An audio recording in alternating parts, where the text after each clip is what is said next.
Olá a todos, sejam muito bem-vindos a mais um vídeo do nosso PET-CTC em Estéreo. Eu agradeço o convite do Marcelo e da Cristina, que produz bastante conteúdo nesse canal. Hoje nossa ideia é conversar sobre medicina nuclear, métodos convencionais de cintilografia óssea e PET-CT em reumatologia. Começando por cintilografia óssea em reumatologia, nossa agenda vai ser distrofia simpático-reflexa, conversar um pouquinho sobre doença de Paget, avaliação de sacroileite e pesquisa de hiperplasia condilar mandibular. Passando então para PET-CT, vasculite de grandes vasos, vasculite de pequenos vasos, miopatia inflamatória, doença de estilo do adulto, AOSD, policondrite recidivante, artrite reumatoide e osteoartrite. Focando já então em distrofia simpático-reflexa, também conhecida como síndrome de dor complexa regional.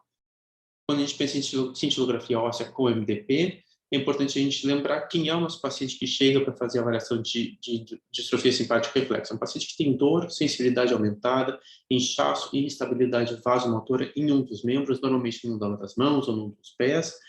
E esse paciente está muitas vezes relacionado a uma história de trauma. Então, teve um trauma, uma fratura, uma queda de moto, e aí depois disso começou com esses sintomas.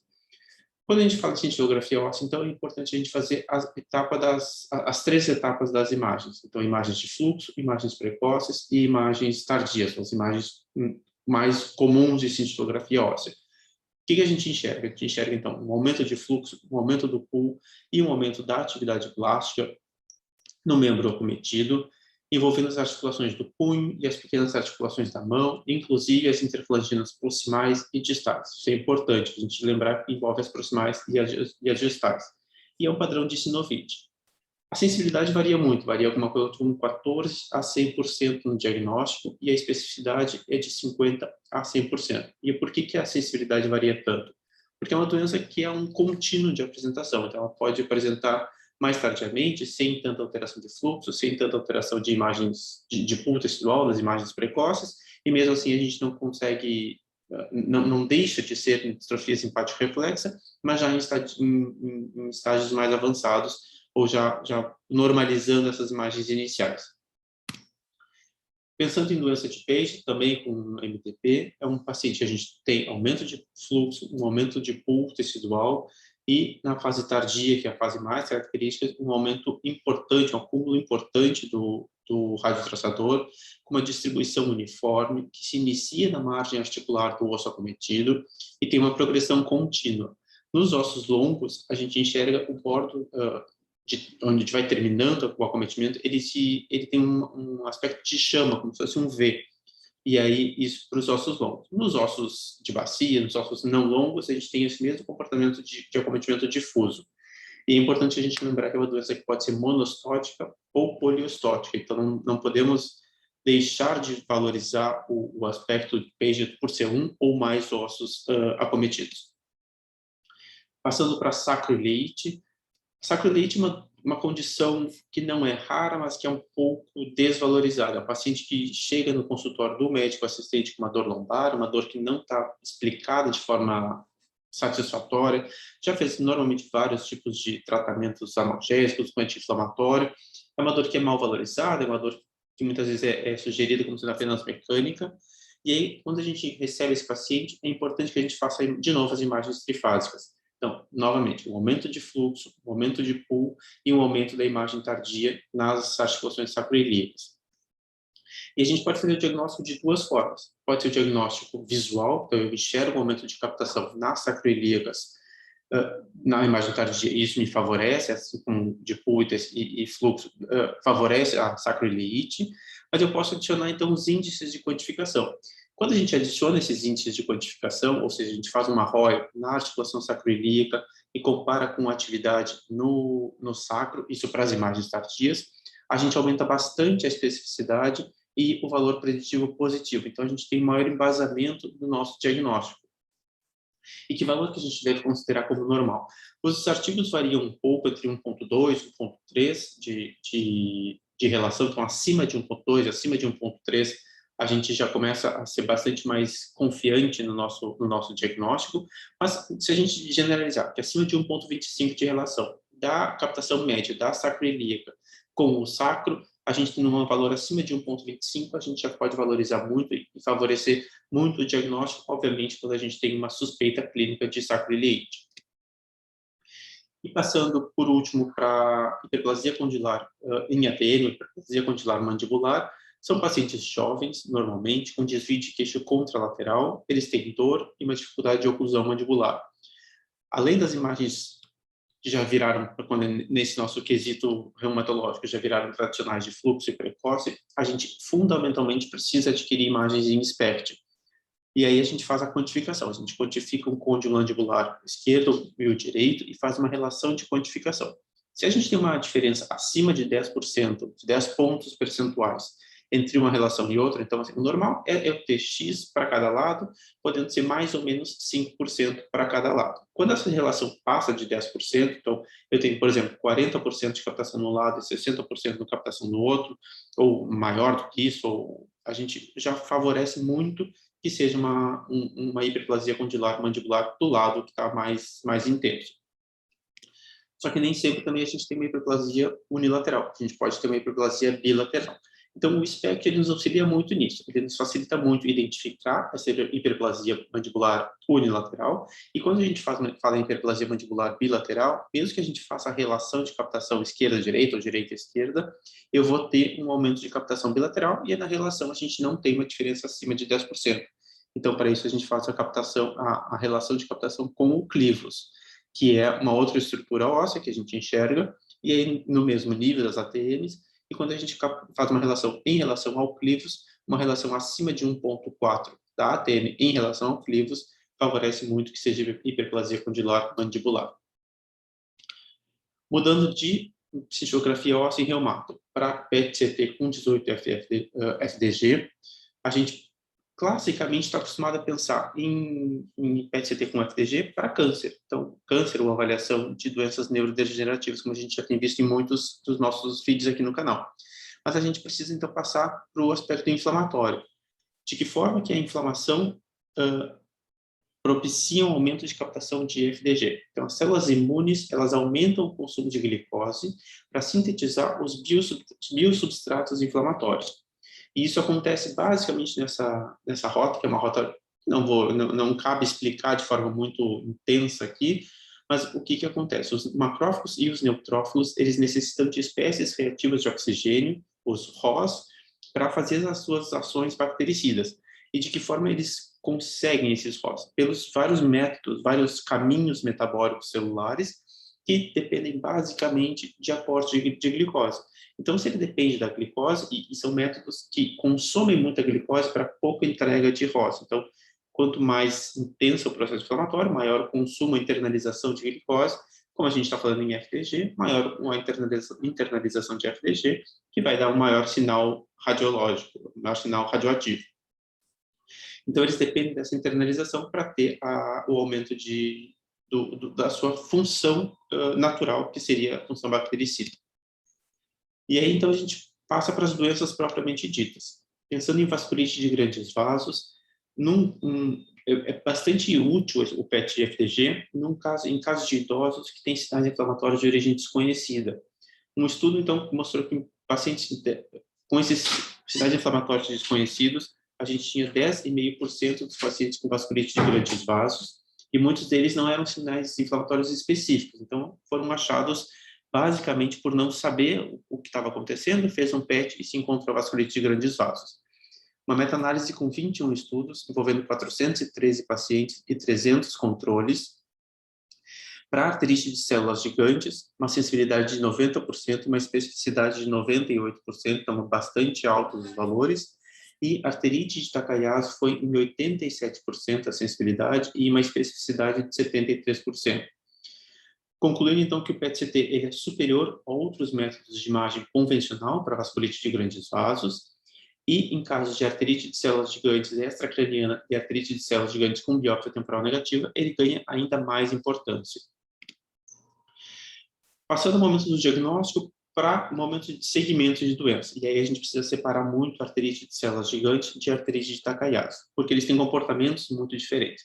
A arterite de células gigantes, num estudo com 35 pacientes com biópsia positiva, eles fizeram o PET no momento do diagnóstico, 3 meses depois e 6 meses depois de iniciar o tratamento. E aí o SUV, o valor de captação do material, ele caiu paralelamente à redução do processo inflamatório entre o diagnóstico e 3 meses depois. Passado esse momento inicial, depois de 3 meses, não teve mais alteração de valor de SUV, mesmo nos pacientes que estavam em remissão ou recidiva. E aí que se suspeita, então, que fique sempre um SUV, uma captação residual nesses pacientes, ou na maioria deles, por um remodelamento vascular, por arteriosclerose e doença parcial que ainda pode persistir. Por outro lado, pensando em arterite de Takayasu, a gente sabe que o valor de SUV ele se correlaciona muito bem com a atividade da doença e com os marcadores inflamatórios. Então, o SUV mais alto, ele está caracterizando pacientes em recidiva, mesmo que estejam em tratamento. Então, apesar de usar algum tipo de corticoide, se ele está recidivado, ele tem um SUV mais alto. E os pacientes que estão em remissão têm um valor de SUV bastante mais baixo. A nossa limitação nesse paciente de arterite de Takayasu é a questão de exposição ao acúmulo de doses, exposição de material radioativo acumulado para fazer o acompanhamento. E especialmente nos pacientes jovens, a gente fica expondo, a gente precisa ter um ponto de atenção nisso daí. E esse é um caso que aconteceu conosco. Ele exemplifica muito bem o que a gente estava conversando. É uma senhora, caso do incerto, uma senhora de 60 anos aproximadamente, tinha uma história de linfoma tratado 2 anos antes de vir conosco, teve um linfoma, diagnosticou, começou o tratamento, 1 ano depois fez o último PET-CT pós-tratamento, estava zerada de doença, estava muito bem, obrigada, e aí, então, 1 ano depois de término do tratamento, quando ela veio para conversar conosco, ela tinha uns sinais inflamatórios, uma astenia, uma fraqueza, uma febre baixa, e aí o hematologista, considerou claramente a possibilidade de recidiva de linfoma. E aí pediu um PET-CT. E aí quando a gente fez a imagem, o que a gente enxergou foi isso. A gente não vê linfonodos aumentados, não vê doença do linfoma dela. O que a gente enxerga é a importante captação do FDG na aorta, nas subclávias e na ilíaca direita. Então, caracterizando esse quadro de vasculite de grandes vasos. Passando para a vasculite de pequenos vasos, o PET-CT tem um papel fundamental, um papel importante em vasculites ANCA associados e marcadores bioquímicos inconclusivos. Ele é incapaz de diferenciar vasculite ativa de processo infeccioso, mas ele é muito útil para guiar o sítio de biópsia, então conseguir dizer onde é o melhor ponto de biópsia para conseguir chegar ao melhor resultado.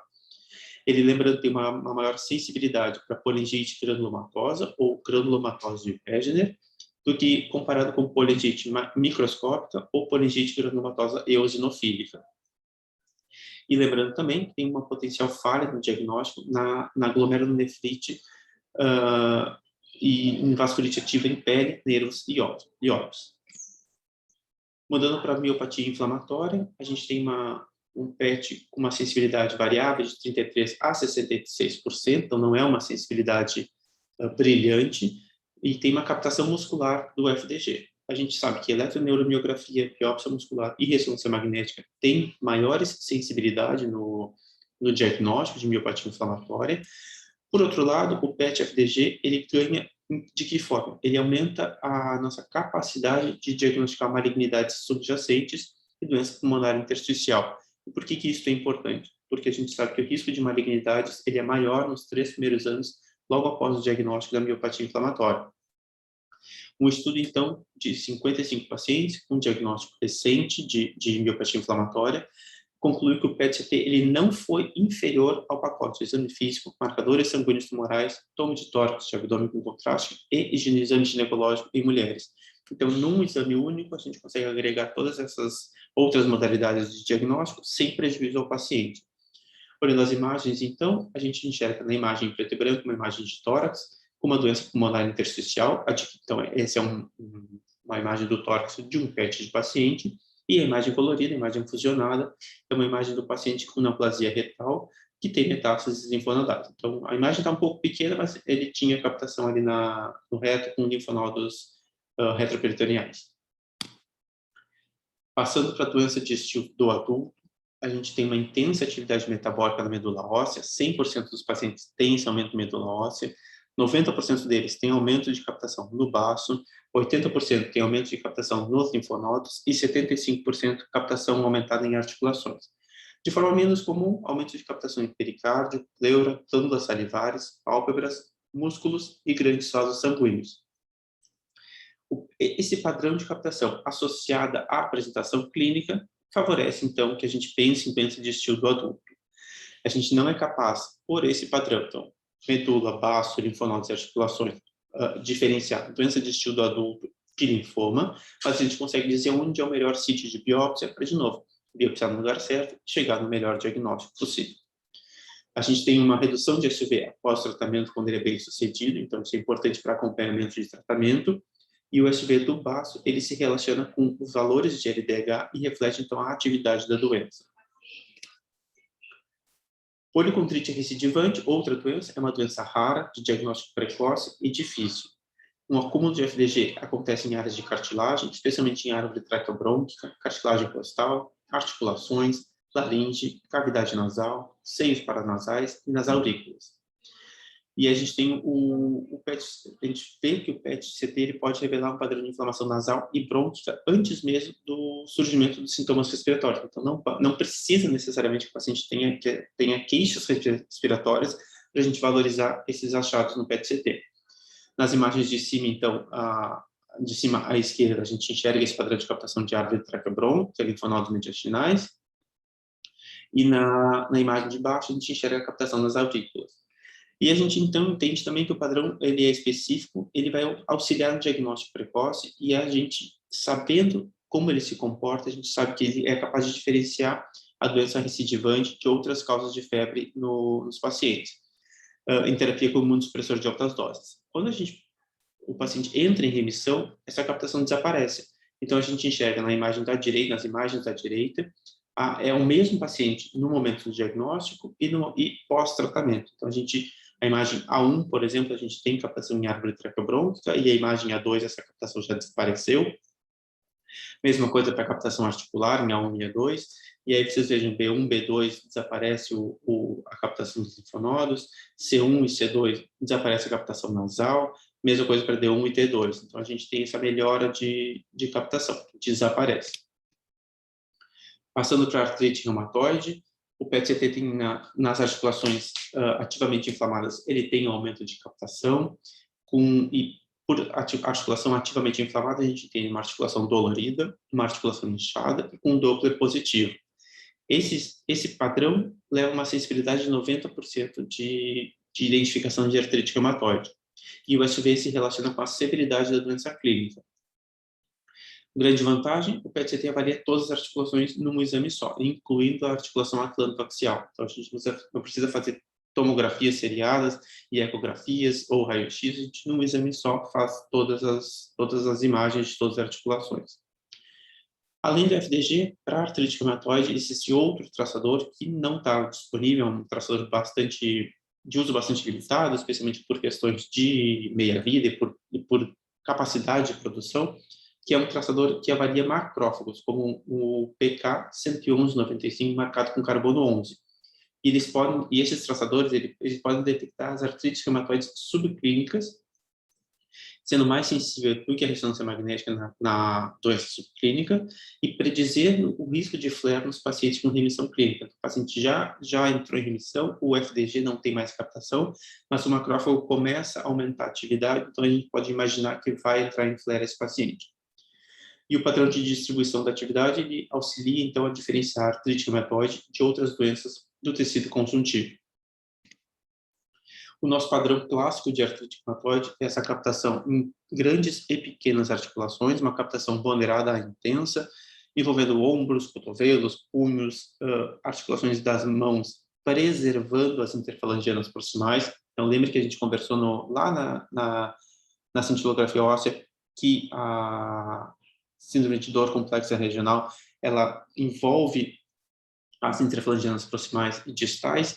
Na artrite reumatoide, a gente tem uma preservação das distais. Então, isso é importante a gente diferenciar. E sempre mas o clássico é essa captação simétrica e intensa. E também pode acontecer captação em alguns linfonodos axilares, por exemplo. E por último, não menos importante, aliás, eu diria extremamente importante, a avaliação de osteoartrite. A osteoartrite é a artrite mais comum na população. 25% das pessoas acima de 55 anos têm algum grau de osteoartrite. O raio-x e a tomografia apresentam uma diminuição assimétrica de espaços articulares, com formações de osteócitos, esclerose subcondral e formação de cistos condrais. Nos ombros, a gente tem uma captação difusa de FDG, de intensidade variável, ao longo dessa superfície articular e da sinóvia, e esse é o padrão de osteoartrite. E a captação focal ela pode sugerir outras doenças benignas, como injúria de manguito rodador e capsulite adesiva. É importante que a gente revise, muito importante que a gente revise, então, as imagens da tomografia, já que a gente tem o PET-CT, para confirmar o padrão típico de osteoartrite e excluir outras alterações erosivas e destrutivas que possam indicar artrites inflamatórias ou infecciosas. Lembrando que a osteoartrite, então, nos joelhos, ela é bastante comum. Existe um aumento de captação de FDG na região intercondilar, com possível extensão para o ligamento cruzado posterior. Tecidos moles periarticulares, especialmente os adjacentes aos osteófitos, também podem captar. Osso subcondral também pode captar. E uma relação com áreas de alterações císticas e de edema de medula óssea na ressonância magnética. Então, a gente tem essas descrições na RM, a gente enxerga um aumento de captação normalmente nessas mesmas regiões. E para terminar, então, como take-home message, ou fique em casa e guarde essa mensagem, já que a gente está fazendo um evento online. Cintilografia óssea com MDP tem um papel importante em condições reumatológicas. O fluxo sanguíneo e as imagens precoces, sempre que possível, ajudam muito no nosso diagnóstico. Importante a gente sempre quantificar a atividade na pele e nas articulações sacroiliacas, se tiver suspeita clínica de hiperplasia condilar mandibular ou de sacroiliite. Conhecer, passando para a PET-CT, então, conhecer o padrão de distribuição das doenças reumatológicas, especialmente nas mais comuns, como elas se comportam no FDG, no PET-CT com FDG. Isso vai nos levar a uma maior acurácia, vai deixar que a gente diga apenas processo inflamatório, a gente comece a levantar outras possibilidades e ajudar o médico assistente. E por ajudar o médico assistente, manter sempre o contato com o médico reumatologista, que é quem vai nos mandar basicamente esses casos reumatológicos, para que a gente possa entender a clínica do paciente e aí, então, valorizar nossas imagens e fechar juntos um diagnóstico mais assertivo. Eu agradeço a atenção de quem ficou conosco. Se você gostou do vídeo, e a gente produz bastante, a Cristina e o Marcelo produzem bastante material com bastante frequência, então clica no joinha, se inscreve no canal. Obrigado a todos. Tchau, tchau.